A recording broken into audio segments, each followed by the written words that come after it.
Alright, so here we are after tidying up the brake and clutch lines. Sorry I didn't show much of the process. There really isn't too much to show. It's just, drilling these holes, putting a P-clip around the actual line, and then routing it down along the chassis. So this is our clutch line. It routes right around the back here, and that's about the final position for it. That's where the slave cylinder is going to be. Normally it sits on the top of the transmission, but since the transmission will be inverted, it ends up underneath. And right about the middle there, kind of the same place where the axles would go through. So that's pretty close. Right now everything's just held in with Clecos for the moment. And then on the other side here you can see the brake line. Come around. So I haven't terminated it yet, but this is our brake line. It's going to end up something like this, and a T here, which will branch off and go to both rear calipers. But it gets routed just inside the chassis here, and then down and up the side with our battery cable. And the reason our battery cable is so long is because it ends up with the alternator down on the low side over here. So the battery cable has to go up around here, then kind of back and end up in this area. But I haven't even started routing it through here because I'm not sure if it ends up at the bottom of this panel or if it needs to come up higher and kind of like on the belt line. So I got to do some reading.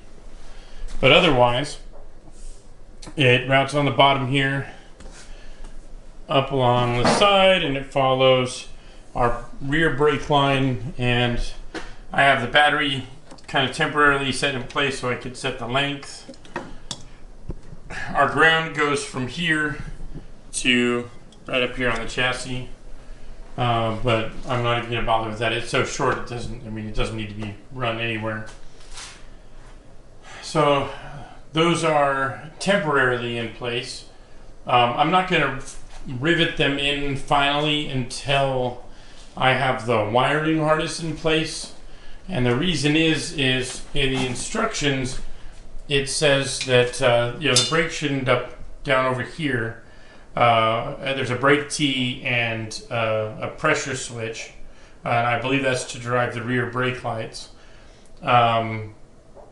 But I'm not sure if on US cars it ends up on the passenger side or the driver's side. And when I unpack the wiring harness, I'll know for certain which side it needs to be on. So I don't want to fasten everything in place too early. But other than that,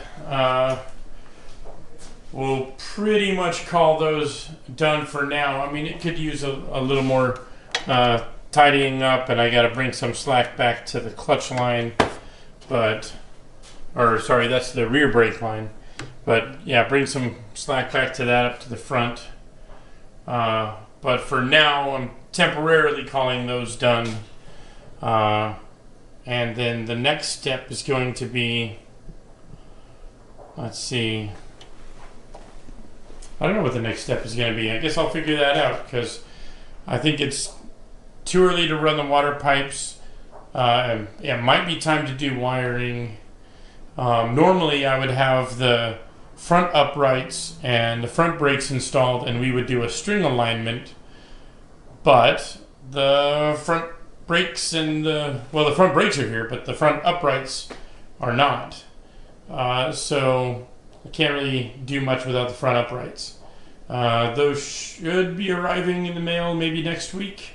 So fingers crossed, once we get those on, we can do a string box alignment from the front to the rear and get a preliminary alignment on the car. And then we can tighten up all these suspension bolts and get everything dialed in. So I think that'll be it for tonight. And we'll start anew tomorrow and figure out what we need to work on next.